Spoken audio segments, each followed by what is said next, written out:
All right, so I'm going to talk about a guy named George Gurdjieff. And I'm not an expert on George Gurdjieff, um, but I am in this video series highlighting different people and their ideas concerning the raising of humanity's consciousness. And Gurdjieff is one of these many people who had the goal to raise humanity's consciousness. Um, and yeah, I'm not an expert, so forgive me if I misstate something about Gurdjieff, but I understand Gurdjieff and his teachings from a particular lens, so it might not be the same lens as you. Um, Gurdjieff went on an epic voyage to uncover super secret knowledge. And I wish that he would have had the internet in his day. But he went on this epic voyage, and I do believe he uncovered ancient super secret knowledge. And the thing about ancient super secret knowledge is that it's everyone who goes on an epic voyage to uncover super secret knowledge arrives at really, really similar super secret knowledge. And what I've realized is that what these ancient super secret knowledge really fundamentally is Neoplatonism. Or in more broad terms, I guess you could call it monism. So Neoplatonism is a form of monism. Also, it's called neutral monism, or I think dual aspect monism. And the thing about super secret knowledge and the people who uncover it is that when they teach the super secret knowledge, they don't necessarily, I would say most of the time, they do not explicitly teach that fact that it's Neoplatonism or monism. Maybe because they don't know that, or because they simply are not. Like I said, I'm viewing it through a very particular lens here, which is an ontological basis of monism. And I'm not here to criticize Gurdjieff, but just kind of, um, you know, give my own perspective on Gurdjieff. So basically, Gurdjieff got some things wrong, but I would say that most of what he taught is correct, 100% correct. And a few little things he got wrong. And I think the reason, and I could be wrong on this, the reason he got these things wrong is because he wasn't viewing this super secret knowledge in terms of ontology, like this ontology is correct and this one is not. And even though Gurdjieff's ideas are monist, they're definitely monist, 100%. And his ideas, which are super secret ancient ideas, those are definitely monist. I don't believe he explicitly states that they're monist, and this is the reason for his few misunderstandings. He correctly stated that the raising of humanity's consciousness must begin at the individual level. Or in other terms, it has to be organic. You cannot thrust people into a government, let's say, that will raise their consciousness. You cannot force someone to to raise their own consciousness. The thing that he got wrong, I think, is the idea that the people who have a higher level of consciousness would have the ability to influence people with a lower level of consciousness. I don't think that happens at all. The idea that, oh, I'm so great,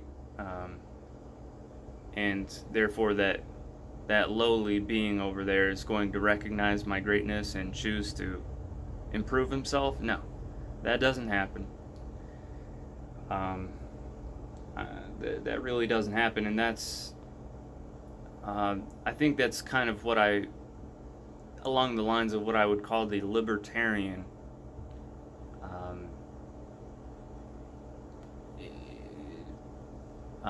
attitude, which is to really distance yourself from the responsibility of other people improving themselves. Like, well, I improved myself, and they can do whatever they want. And it leads to people saying things like, oh, wouldn't it be nice? Wouldn't it be nice if everyone else raised their consciousness? Or why can't people raise their consciousness like me? Like I'm raising my consciousness. Why can't other? And it's aimless. It's really aimless, and Gurdjieff said he taught to always have an aim or a goal, and that goal being the raising of humanity's consciousness. If you're doing the same thing, like if you're in one of these Gurdjieff groups, if you're doing the same thing, if your group is doing the same thing for 50 years and not making any progress, raising humanity's consciousness, then you're not really following your goal of raising humanity's consciousness. That's the goal. You should try and figure out how to do it. And just expecting everyone to find you, that's another thing. I really understand there's a bunch of different reasons. There are a bunch of different reasons why a group stays secretive and doesn't really advertise themselves. I get that. There are many different reasons for that. It's just, you have to realize that the people that are going to find your group by themselves are already at a certain level.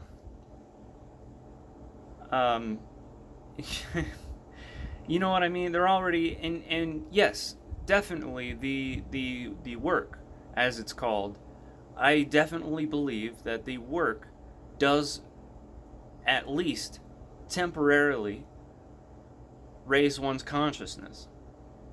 And that's why it's work. It's you have to keep working at it to keep your consciousness elevated. But yes, I do believe it does temporarily raise your consciousness. It's just that the people that are going to find a group like that and have the motivation already to raise their consciousness, they're already at a significantly high level. Already, it's not like the existence of your group is influencing all these people out here to improve themselves or whatever. So yeah, so that's, yeah, and then the other thing was, after this video, I'm going to make a follow-up video about intelligence, because this topic of intelligence goes hand in hand with the topic of raising consciousness, especially Gurdjieff, because Gurdjieff one of his beliefs was that there are multiple intelligence, different kinds of intelligences. Like, oh well, if you're good at math, then you're bad at this thing, or if you're good at this thing, then you're bad at math.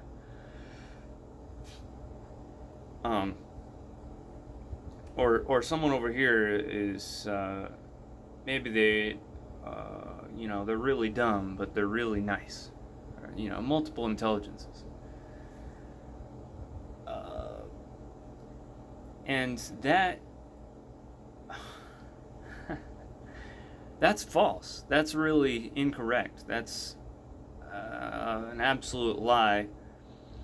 And maybe it's just due to the era that he's from, but that is really, and a lot of people still believe that, but it's proven false. It's proven false. Basically, every little misunderstanding I think Gurdjieff might have had is due to the fact that he did not explicitly learn or teach that this is Neoplatonism or monism. And if I was going to teach about Gurdjieff or something similar, I would teach it from the perspective that it is, because this doesn't apply to just Gurdjieff stuff. This applies to everything else, because all the major religions are Neoplatonist. There is no real distinction between the East and the West in terms of ontological foundation, and it's Neoplatonism. That's it. And I would just teach Neoplatonism, not like I'm not a Neoplatonist per se. There's things about Neoplatonism I disagree with, but I would at least teach it from that perspective. There's Neoplatonism, and here's monism, and here's the other stuff. Here's dualism, and here's the difference between monism and dualism, and then here's idealism, here's the difference between the three, and then physicalism.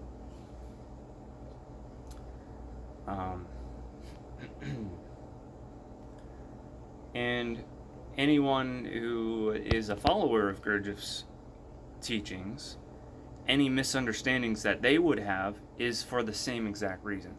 And it's the same reason that all these other groups have misunderstandings. Like the Buddhists,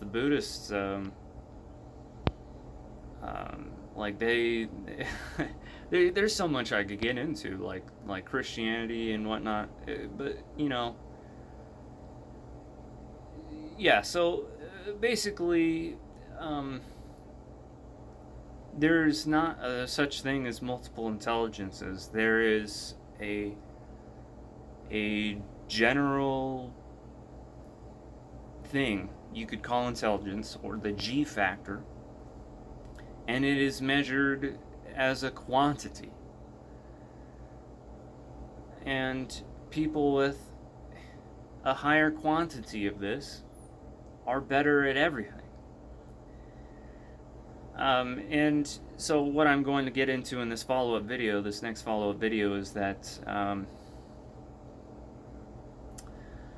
the term intelligence is the same thing as, or if you were to say increase intelligence, it's the exact same thing as increase consciousness.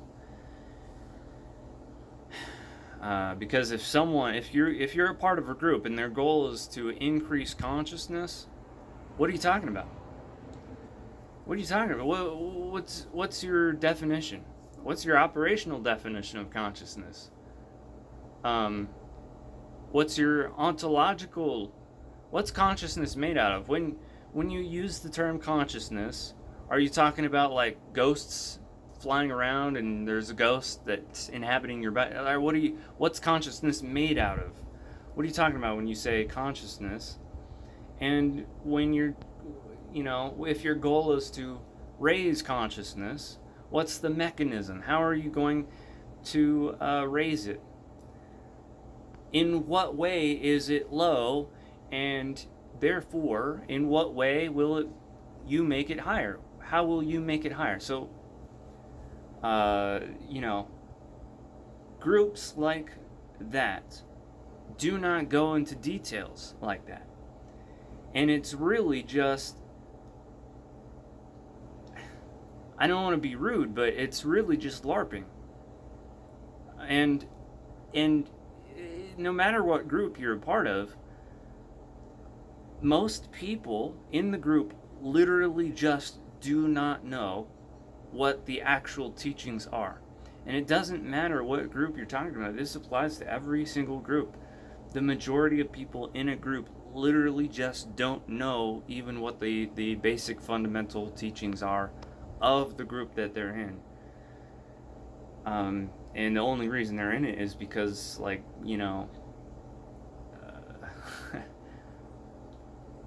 they like the language, or they like the community, or whatever. It's it's not. It's aimless. That's my only. See, that's why I'm making videos like this, is to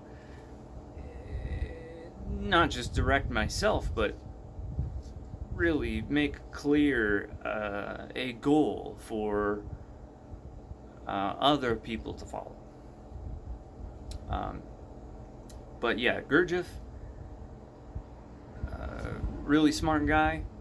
He did have really authentic, ancient, super secret knowledge.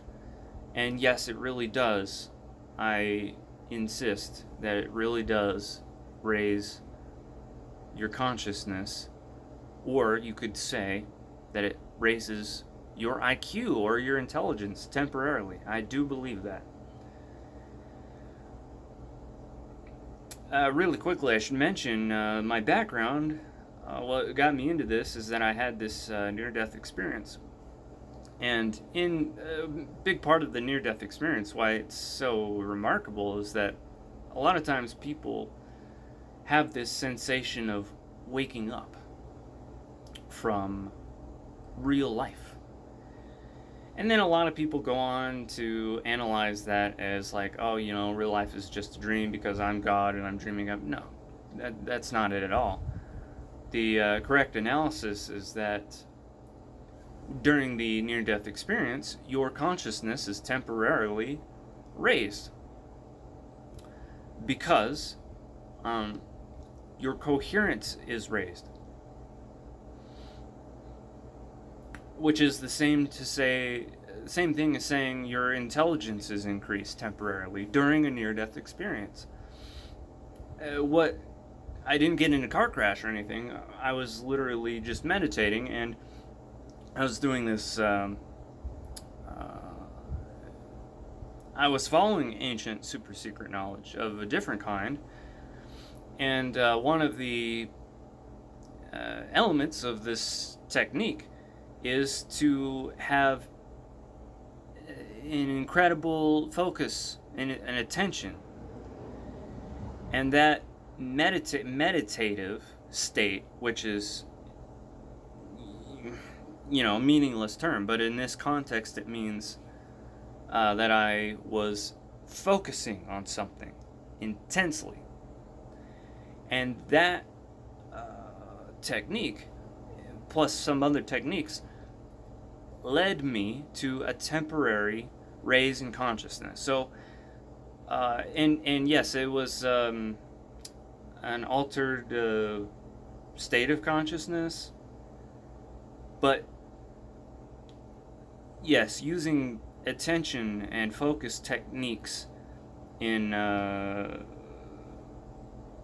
just a normal waking consciousness setting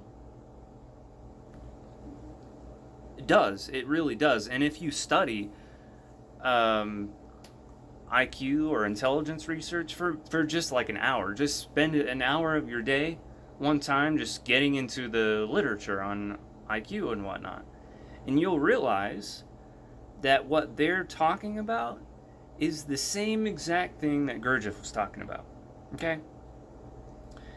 And there's people out there that they want to raise the intelligence of people in humanity, And the way they talk is the exact same way someone would talk if they were talking about raising the consciousness. It's just the language is different. It's literally the exact same thing. All right, I've rambled on enough.